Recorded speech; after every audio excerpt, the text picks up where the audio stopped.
पाकिस्तान शाहीन के दौरा इंग्लैंड के दौरान कौमी क्रिकेटर हैदर अली पर ज्यादती का इल्जाम। 3 रोज कबल गिरफ्तारी के बाद जमानत पर रिहा, पीसीबी ने फौरी मुअत्तल कर दिया। वजीर आजम का बरामदात $2.7 अरब तक पहुंचने पर इजहार इत्मीनान। सिर्फ 1 माह में बरामदात में 9% इजाफा इंतहाई तसल्ली बख्श करार दे दिया।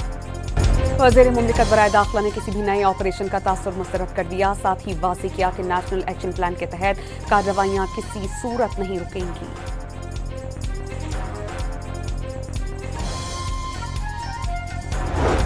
इंसदाद दहशतगर्दी और रियासती रेट से मुतालिक हुकूमती इक़दामात में तेजी। वज़ीर आज़म ने 22 रुकनी आला सतह कमेटी कायम कर दी।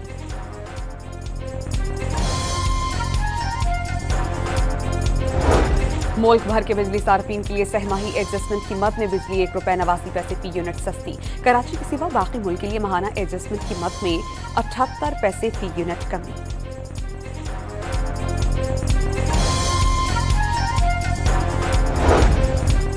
और कराची के इलाके लांडी में कपड़े की 5 मंजिला फैक्ट्री में आग लगने से मुनहदिम 8 अफराद झुलस गए।